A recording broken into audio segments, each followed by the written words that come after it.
For a moment, I just stared at the envelope in my hands. It was heavier than it looked. Thick paper, old-fashioned, sealed, not glued. The kind of envelope people only use when the contents are meant to matter. My fingers went cold. "Who are you?" I asked, my voice barely steady. The man lowered his voice. "Jonathan Ellis.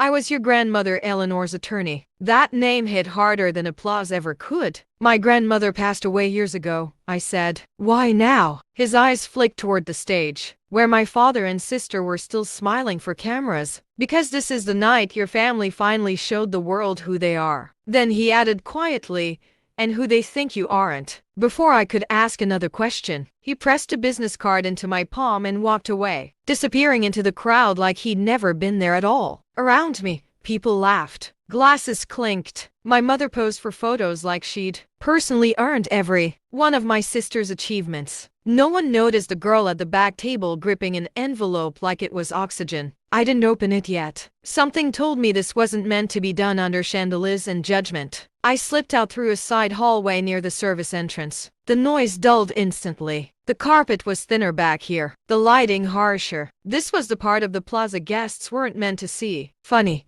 it felt familiar. I leaned against the wall, heart pounding. My entire life, I'd been trained to expect disappointment from myself, from others. Whatever was inside that envelope, it scared me more than being ignored ever had. Because hope is dangerous when you've been taught not to expect it. I thought of my grandmother's voice, her patience, the way she'd always paused before speaking, like she was choosing words that would last. "You're not invisible," she used to say. "You're just early." Back in the ballroom, the applause swelled again. My father had raised his glass for another toast, probably about legacy, probably about bloodlines. I exhaled slowly. If this envelope meant nothing, at least I'd survive it. But if it meant something, then this night wasn't my ending. It was the opening move. I didn't open the envelope at the plaza. I waited until I was back in my apartment, a cramped studio in Queens with peeling paint and a radiator that knocked all night like it was angry at the world. The kind of place my parents pretended didn't exist when talking about their daughters. I sat on the edge of my bed, the envelope resting on my knees. For 28 years, my family had taught me not to expect anything meant for me. Even now, part of me was bracing for disappointment. A letter, a keepsake, something sentimental and useless. I broke the seal. Inside were 3 things: a letter, a legal document, and a thin business card paperclip to the top. The letter was handwritten. My grandmother's handwriting, slanted, elegant, unmistakable. "My dearest Elena, if you're reading this, then tonight unfolded exactly as I feared. Your father has chosen pride over fairness, and your sister has accepted a crown she didn't earn alone." My throat tightened. "I watched them diminish you for years, not because you were incapable, but because you reminded them that power built without kindness eventually rots." I wiped my eyes with the back of my hand and kept reading. "I created Whitmore Properties from nothing, and I refused to let it become a monument to arrogance." My hands shook as I unfolded the legal document beneath the letter. It was a will, not the one my father had shown the family after her funeral. This one was dated 2019. My eyes skimmed until one line made my breath stop entirely. "To my granddaughter, Elena Whitmore, I leave 51% of my ownership shares in Whitmore Properties, including all voting rights associated therewith." I reread it. Once. Twice.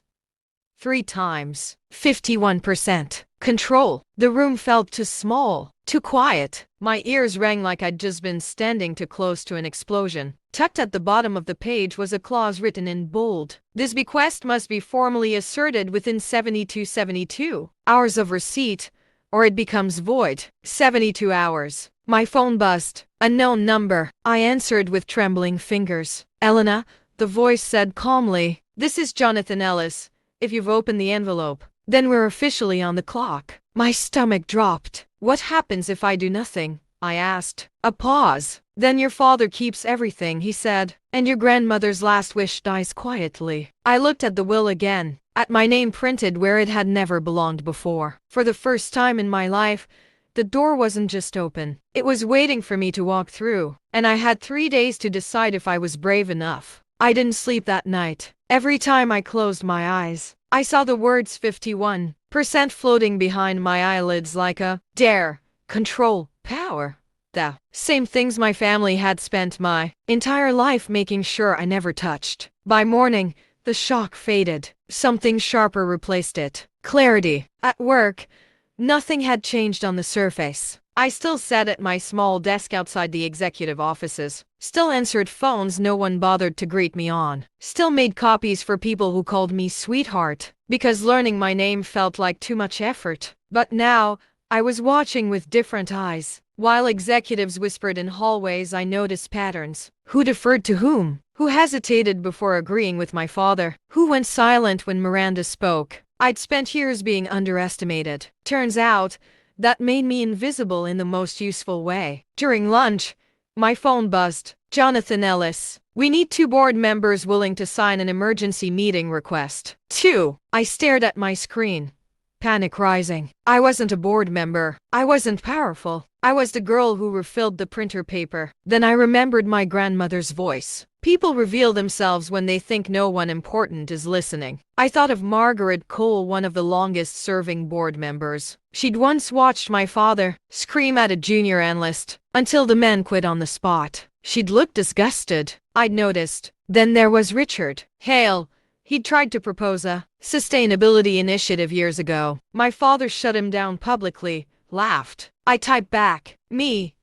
I might know who to ask. The first call was terrifying. Margaret Cole speaking. I swallowed. Miss Cole, this is Eleanor Whitmore. A pause, then, Eleanor's granddaughter. Yes. Another pause, heavier this time. I've been wondering when you'd call. My heart stuttered. You knew? She sighed. Your grandmother told me everything. The will, the clause. She said you'd reach out when you were ready. Ready. I need your signature, I said, for an emergency board meeting. Margaret didn't hesitate. You have it. 1 down. Richard Hale was harder. He sounded wary, cautious. Until I mentioned the 2019 will. Silence. Then, if this is real, he said slowly, your father's been sitting on power that was never truly his. It's real, I said, and I have proof. Another long pause. Send it, he said. I'll sign. I leaned back in my chair, hands shaking. 2 signatures. That evening, my father walked past my desk without looking at me. Same as always. But this time,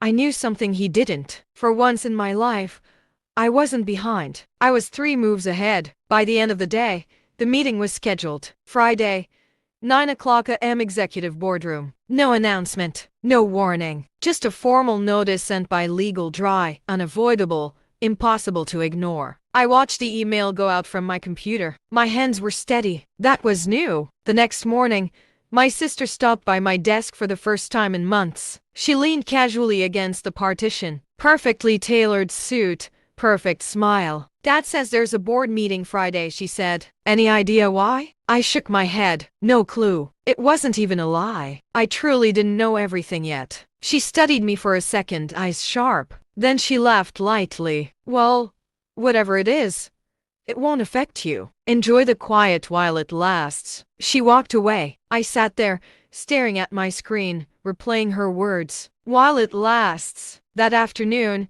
Jonathan called again. They're nervous, he said. Your father's already contacted 2 board members trying to reschedule. Can he? I asked. No, Jonathan replied. Not without unanimous consent. I smiled. For years, my family controlled rooms by speaking the loudest, interrupting, dismissing, overpowering. They never learned how much strength lives in preparation. Friday morning arrived like a held breath. I wore a simple black blazer. Nothing flashy. Nothing that would make them look twice. I wasn't ready for them to see me yet. I stood near the coffee station outside the boardroom as members arrived. Polite nods. Curious glances. Confusion. My father came last. He stopped when he saw me. Elena? His brow furrowed. Why are you here? I met his eyes calmly. I was asked to attend. By whom? He snapped. Before I could answer, Jonathan Ellis stepped forward. By me? He said smoothly. and by Eleanor Whitmore. The air shifted. My father's face tightened. This is highly inappropriate. Jonathan didn't blink. What's inappropriate is ignoring a valid will. The word will landed like a dropped glass. My sister's smile vanished. I took a slow breath and stepped forward. For the first time in my life, I didn't feel small in that hallway. I felt inevitable. Please, Jonathan said, opening the boardroom doors. Shall we begin? And as they filed inside, confused, unsettled, finally unsure, I realized something powerful. They still thought this meeting was about control. They had no idea it was about truth. The boardroom had never been quiet like this before. 12 people. A table polished enough to reflect fear back at you. Floor-to-ceiling windows overlooking a city my family believed they owned. My father sat at the head of the table, jaw tight, fingers drumming once every few seconds. My sister sat beside him, arms crossed, confidence cracking just enough to notice if you knew where to look. I sat at the far end. Jonathan stood. Thank you all for attending on such short notice, he began. This emergency meeting was called to address a matter of ownership and governance concerning Whitmore properties. My father leaned forward. This is unnecessary. Ownership was settled years ago. Jonathan nodded calmly. That's where the issue begins. He slid copies of the 2019 will across the table. Paper moved. Chairs creaked. Someone inhaled sharply. Jonathan continued. This will was legally executed, witnessed, and filed. It supersedes all previous versions. My sister laughed once. Too fast, too loud. That's impossible. We saw the will. Yes, Jonathan said. You saw a will. The distinction landed. My father's face drained of color as he scanned the page. His fingers froze. Then he looked up at me. What is this? He demanded. I met his stare. Didn't flinch. Grandmother's final decision. This is manipulation, he snapped. She wouldn't. She did.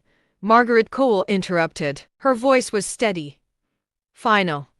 And she told me why. Every head turned. Margaret folded her hands. Eleanor believed leadership required humility. She believed Elena had it. Silence. Richard Hale cleared his throat. The will grants Elena 51% ownership. That's majority control. My sister stood abruptly. This is insane. She's barely qualified to sit in this room. I spoke before anyone else could. You're right.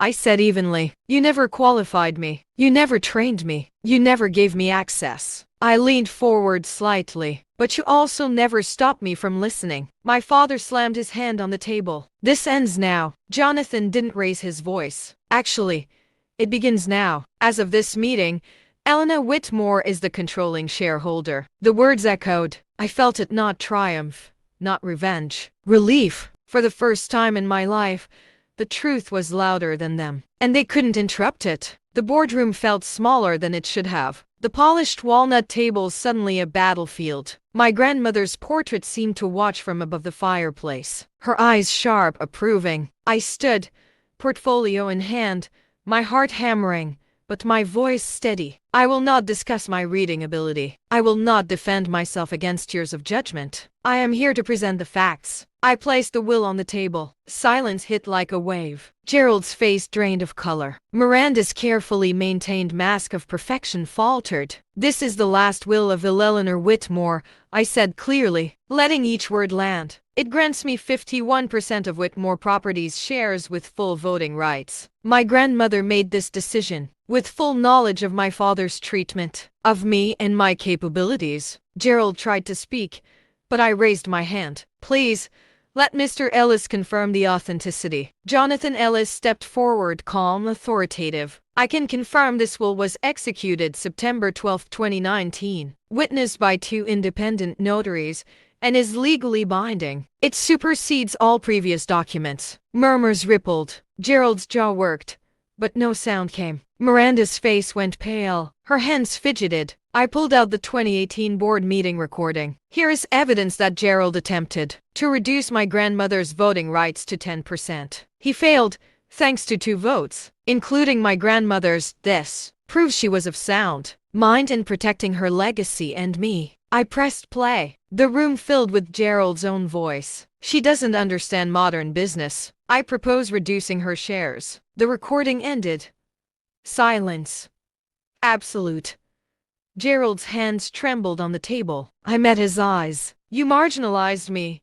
not because of ability, but because you judged me unworthy. That ends today. Robert Hartley cleared his throat. Shall we proceed to the vote? 7 hands rose, board members who had been silently watching, ready to act on truth rather than fear. 4 hands went up for confidence, Gerald's allies. 1 abstained. Robert counted. Motion carries. Gerald Whitmore, the board has voted no confidence. You have 30 days to tender your resignation. The room seemed to exhale. Gerald sank back into his chair, staring at me as though seeing me for the first time. Not anger, not shame, recognition. I didn't celebrate. I didn't gloat. I had simply honored my grandmother, protected her vision, and claimed what was rightfully mine. Jonathan Ellis gave a small, approving nod. Margaret Coleman, sitting nearby, offered a subtle smile. Justice had been served not for revenge, but for truth. And for the first time in my life, being underestimated felt like power. The boardroom emptied in a quiet shuffle of leather shoes and murmured conversations. I stayed seated for a moment, letting the tension settle. Then I rose, shoulders straight, and stepped into the hallway. There they were, Gerald and Priscilla waiting. Gerald's face was pale, tight, the kind of silence that could crush. Priscilla clutched her purse like it was a lifeline. You, Gerald said, voice low, controlled, barely holding back fury. You've destroyed everything. I haven't destroyed anything, I replied evenly. I've shown the truth. Priscilla stepped forward, voice trembling. Dolls, please. Not here. Not now. You've embarrassed us in front of everyone. I told the truth, Mom. That's not embarrassment. That's reality. My eyes met hers. For 28 years, every Christmas, every dinner, every family moment, I was told I wasn't enough. And you called that protection? It was abandonment. Gerald's fists clenched. This isn't over. You think you've won? You haven't seen anything yet. We will contest that will. You will lose. I held his gaze, unflinching. No, Dad. You will lose. My grandmother planned for every possibility, every move you could make. And for the first time, I'm not waiting for permission. I'm not hoping for approval. I'm claiming what's mine and what's right. Priscilla's face fell, tears brimming. I was trying to protect you. You weren't protecting me. You were protecting the image of perfection, the golden child. You never saw me. Not really. Gerald opened his mouth, then closed it. He looked at me, really looked at me, the daughter he had dismissed, mocked, excluded. Recognition flashed in his eyes, the raw understanding that he had miscalculated completely. I turned toward the elevator, the sound of my heels echoing against the marble floor. Priscilla called my name. I ignored it. Gerald said nothing. For the first time, I didn't need them. I didn't need their approval, their validation, or their recognition. I had my grandmother's legacy, my own vision, and the proof that I was never the slow one they claimed I was. As the elevator doors closed, I felt the weight of 28 years lift slightly. Not triumph, not joy, something deeper, steadier, clarity. Outside, Manhattan's sunlight struck my face. I breathed in. For the first time in my life, I was free to define myself not as a Whitford's failure, but as Dulce Whitmore, a woman with her own path, her own power, her own future. Jonathan Ellis caught up as I stepped out. Remarkable, he said quietly. Your grandmother would approve. I nodded, feeling the truth in it. Today, I'm just me.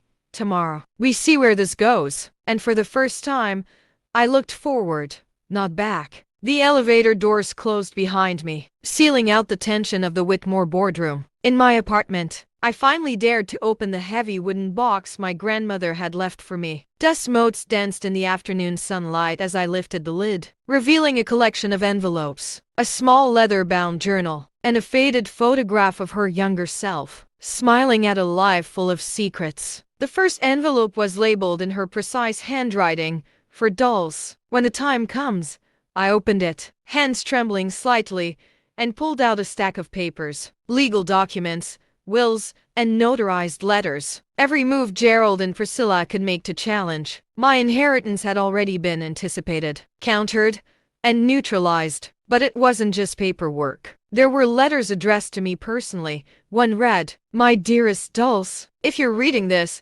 you've taken your first step toward your own life. They tried to diminish you, to make you doubt yourself, but remember, strength runs through your veins. Every challenge you face, face it with courage. Every lie they told, counter it with truth. You are the keeper of your own destiny. A lump rose in my throat. She had known. She had known everything, the family cruelty, the manipulation, the favoritism, and had prepared me anyway. I turned the page of the journal. Her words spilled out like a secret river. Strategies, observations about family weaknesses, reminders to trust my instincts. She had recorded everything she saw, everything she feared they might do. And now, every single move I made could be guided by her wisdom. Beneath the journal lay a smaller envelope marked, "For Jonathan Ellis, trust him."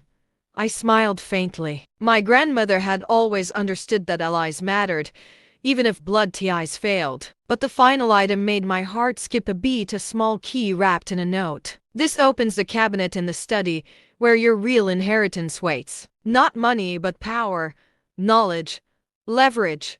Use it wisely." Power, knowledge, leverage. Words that felt like armor in my hands. I had already won the first battle, but this was the war chest. The weapon my grandmother had left me to take down the lies, the betrayals, and the legacy of manipulation. For the first time, I didn't just feel free, I felt unstoppable. I looked out the window at the city skyline, the light catching the edges of the tall towers. Tomorrow, the Whitmores would wake to a very different Dulce Whitmore, and I smiled. The next morning, I returned to the Whitmore estate under the guise of a routine visit, business as usual. No one suspected that today I held the key to a secret my grandmother had protected for decades. The study was exactly as I remembered from childhood. Floor to ceiling shelves, heavy leather chairs, and the faint scent of aged books. The cabinet was tucked in the corner, an unassuming piece of mahogany that I'd passed 1,000 times without noticing. My hands shook as I inserted the small key. The lock clicked, a sound that echoed like a starting gun. Inside lay files, folders, and binders meticulously labeled: contracts, correspondence, confidential board reports. But one folder caught my eye immediately: Whitmore Properties founding agreements and contingencies. I pulled it out and began reading. My grandmother had documented everything: the company's founding, the original voting rights, the clauses my father had attempted to exploit over the years. There were letters, financial statements, and handwritten notes, all confirming what I had suspected. Gerald had built nothing, inherited everything, and constantly tried to manipulate power to suit himself. But what made me stop cold was a set of envelopes labeled "Family Truths for Dolls Only." Inside were photographs, letters, and recordings that revealed decades of favoritism, hidden accounts, and decisions made to intentionally marginalize me. Every injustice I'd ever felt, every whisper at the dinner table, every dismissive glance was documented here. There was even a letter addressed to my grandmother from Miranda's tutors, praising my sister's abilities while subtly belittling my potential. My chest tightened. They had treated her like a prodigy and me like a mistake. And then I saw it, a ledger showing my father's personal attempts to shift shares, manipulate board votes, and cover his tracks in ways that would have left him untouchable, if not for my grandmother's foresight. I realized for the first time that this wasn't just about reclaiming what was mine, it was about exposing the truth. The Whitmore empire, built on appearances and manipulation, was vulnerable. I had the proof, the leverage, and the moral high ground. I leaned back in the leather chair, feeling the weight of responsibility settle over me. My grandmother had left me not just a company, not just a fortune, but a blueprint to set things right, to claim my life, to rewrite history. And I knew, deep in my bones, that once I stepped out of this study, nothing would ever be the same. That evening, Dulce sat in her small Brooklyn apartment, the weight of the day pressing down like a physical force. The documents spread across her coffee table weren't just papers. They were decades of betrayal, evidence of a life she had been denied, a future that had been stolen. Gerald and Miranda had assumed she was harmless, the slow one, the invisible daughter who would never fight back. They were about to be proven catastrophically wrong. She opened her notebook, the one she'd kept for years, diagrams, notes, and flowcharts showing relationships, patterns, and weaknesses. It was her secret weapon, developed over years of compensating for her dyslexia, and now it would guide her plan. Every board member, every executive, every ally her father had counted on was on that page. Some were loyal because of fear, others out of self-interest. Each had a weak point, a vulnerability Dulce could exploit. Her first target, Gerald. Direct confrontation would alert him immediately and give him a chance to block her moves. Instead, she would work quietly, strategically. A few well-placed emails to key board members, subtly found documents, a trail of evidence no one could dispute. Gerald's credibility had always rested on appearances and control. She would carefully dismantle both without revealing her hand too soon. Then there was Miranda. Dulce knew she couldn't count on her sister, but she also knew the truth could sway her. Miranda had grown up believing she was the golden child, that her achievements justified everything. But if she learned the reality of the family's treatment of Dulce, how she had been deliberately sidelined and humiliated, it could shift her perception, perhaps even earn an ally, or at the very least, neutralize an adversary. Dulce picked up her phone and dialed an old friend, someone who owed her a favor. "I need encrypted access to corporate emails, server logs, and any communications Gerald has tried to hide," she said. "Nothing traceable. We're not just uncovering the truth, we're collecting proof." Her voice was calm, precise, almost clinical. As the city lights glittered beyond her window, Dulce laid out the sequence in her mind. Step 1, gather evidence. Step 2, secure board allies. Step 3, time the revelation perfectly. She wasn't just reclaiming her inheritance. She was orchestrating a reckoning that would leave the family's empire forever changed. Pouring herself a glass of wine, she allowed herself a brief moment to breathe. The adrenaline of the day had left her jittery, but beneath it was a strange, solid satisfaction. For the first time in her life, she didn't feel like the overlooked daughter. She felt like someone who finally had the power, the knowledge, and the right timing to take control. Tomorrow would begin the first move. Dulce Whitmore was no longer the quiet, invisible child. She was a force that could no longer be ignored. And when the storm hit, there would be no going back. The next morning, Dulce walked into the office with the calm of someone who owned the place, though she hadn't set foot in the building in years. Gerald's secretary barely looked up as she passed, unaware that the storm had already begun brewing. Dulce's first strike was subtle but precise. She had spent weeks preparing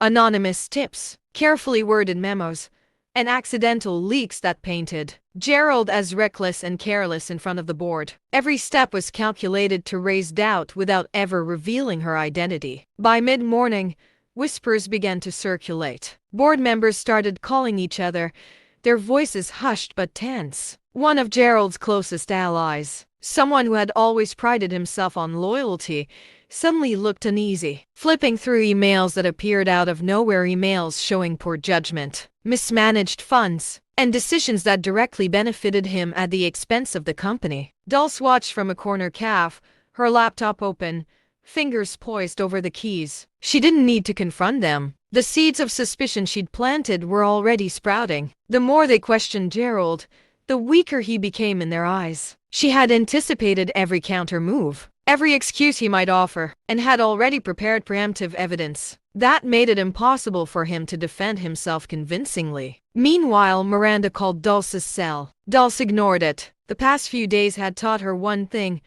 timing was everything. She couldn't risk her sister intervening prematurely. Miranda would come around, but only when the story's weight forced her. By late afternoon, the first board meeting of the week began, and tension hung like a storm cloud over the room. Dulce had arranged for one of her anonymous tips to be presented as a concern from a shareholder, highlighting Gerald's mismanagement. The effect was immediate. His confidence wavered. Every gesture seemed smaller, every glance furtive. The room that had always deferred to him now questioned him openly, their polite smiles thin, almost skeptical. Dulce's heart raced not with fear, but with exhilaration. The first strike had landed perfectly, invisible yet devastating. She could almost hear the panic building in Gerald's mind, feel the cracks spreading beneath his carefully constructed facade. As she closed her laptop, a slow smile curved her lips. This was only the beginning. The empire her family had built on arrogance and deceit was starting to unravel. And Dulce Whitmore was no longer on the outside looking in. She was already inside, shaping the chaos. By the next morning,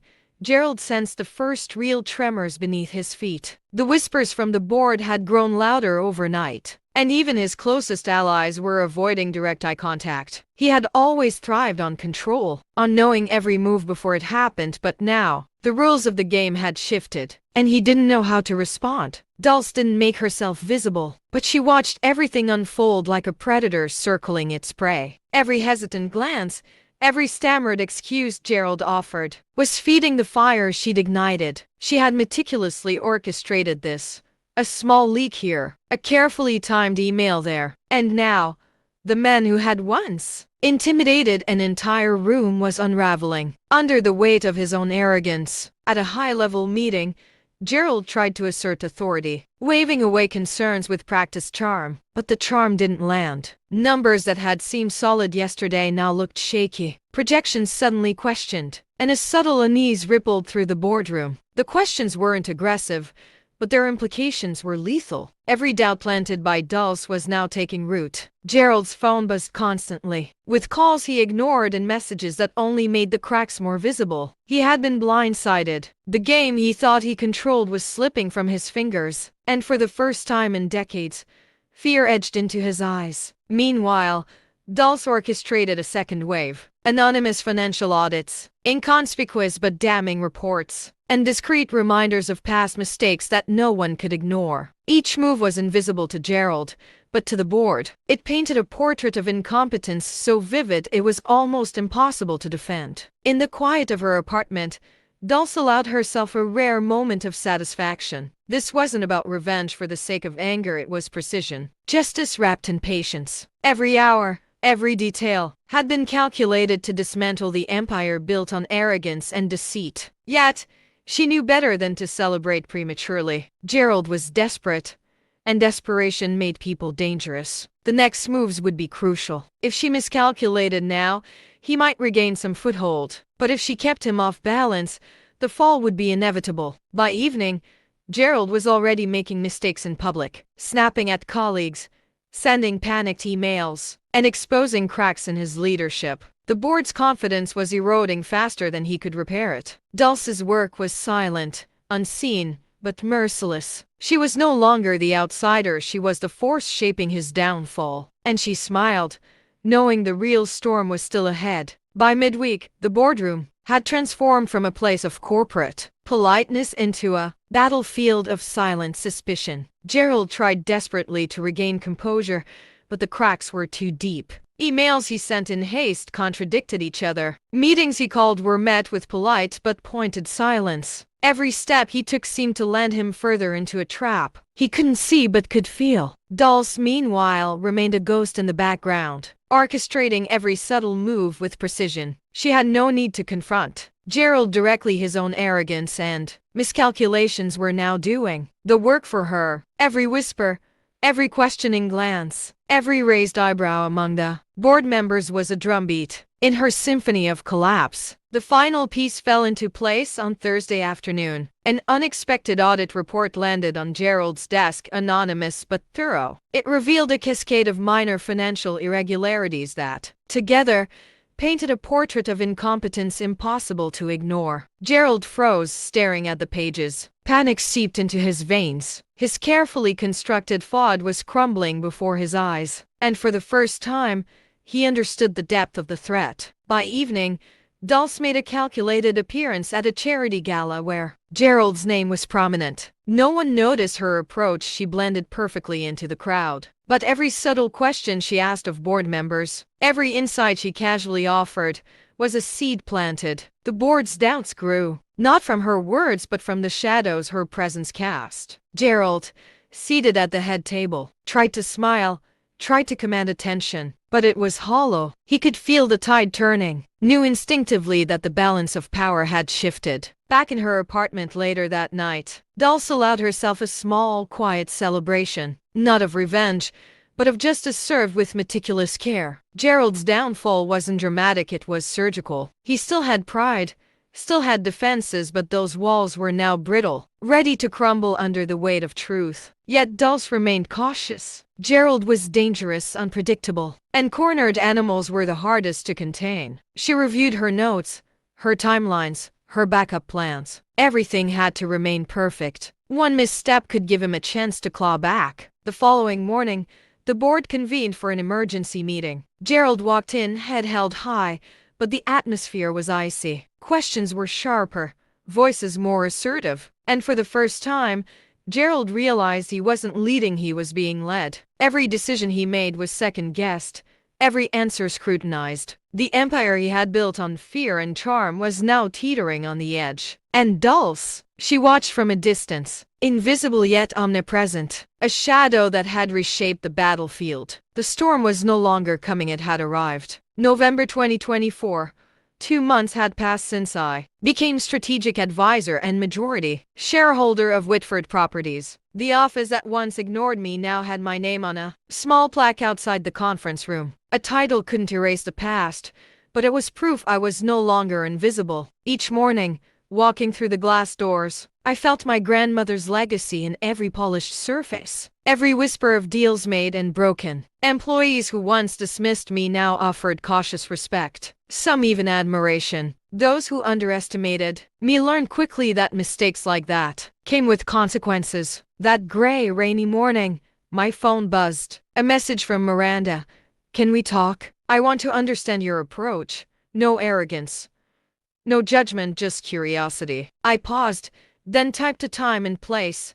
Midtown, neutral ground. That evening, we met at a quiet cafe. Miranda arrived first, sliding into the booth with a hesitant smile. She looked different, tension etched in her features, vulnerability replacing the arrogance I remembered. "I've been thinking about everything," she began, voice low, "about how I treated you, how we were raised. I protected myself, not you. That's on me." I let her words hang. They were sincere, but they couldn't erase decades of neglect. Still, there was a flicker of possibility. "It's a start," I said carefully. "I'm not here to dwell on the past. I just need honesty. That's all." We talked for hours, navigating sisterhood, rivalry, and shared history. She admitted the pressures of perfection had blinded her. I shared glimpses of my world, the quiet resilience, the strategies that transformed weakness into strength. For the first time, we were equal, not in wealth or status, but in acknowledgement of each other's humanity. It didn't erase scars, but it began stitching something fragile and real between us. By the time we left the cafe, the city lights shimmered on wet streets, reflecting a new possibility. Family could be more than a source of pain. Back at my apartment, I opened the wooden box one last time. The faded letter from Grandma Eleanor rested atop the USB drive. Her handwriting reminded me of her trust in me. I had honored her not through revenge, but by becoming the person she believed I could be. Tomorrow, I would walk into Whitford Tower not as a victim or shadow, but as the steward of a legacy built on vision, integrity, and resilience. For the first time, I could breathe, knowing the story of my life was mine to write. December 2024. The office felt different that morning, warmer somehow, less like a battlefield and more like a place I could finally belong. My reflection in the glass doors caught me off guard. No more tension, no more defiance hiding fear. I had arrived not as someone who needed to prove herself, but as someone who had already proven it. Miranda's call came as I was reviewing quarterly reports. "I wanted to thank you," she said, voice quieter than I expected, "for letting me see you, not just the rivalry, not just the resentment." I nodded, even though she couldn't see me. "We've been through a lot," I replied, "but it's not too late to start over." The office door opened, and Vincent Mercer, my ex, the man whose arrogance had fueled my journey, walked in, unaware of the storm he had helped shape. He paused at the threshold, seeing the authority in my posture, the confidence in my gaze. I didn't need to say a word. The message was clear. I had survived, and I had thrived. I walked to the boardroom for the final meeting of the year. The team waited, uncertain but respectful. I laid out plans, strategies, and new partnerships, and for the first time, I didn't feel like I was defending my place. I was shaping the future. Every calculated move, every sleepless night, every moment of self-doubt had led to this empowerment. After the meeting, I returned to my office. The wooden box from Grandma Eleanor sat on my desk, a reminder of the journey, the lessons, and the love that had fueled it. I picked up the letter. Read her final words again. "You're stronger than you know. Let the world see it." I smiled, feeling her presence. As evening fell, I stepped onto the balcony. The city stretched endlessly before me, lights shimmering like stars fallen to earth. I felt no emptiness, no lingering bitterness. Everything had a place, every chapter a purpose. My story, once dictated by neglect, rivalry, and heartbreak, was now fully mine. And in that quiet, luminous moment, I realized revenge had never been the point. Growth, resilience, and claiming my own life, that was the true victory. The past had shaped me, but it didn't define me. I had rewritten my story, and finally, I was free.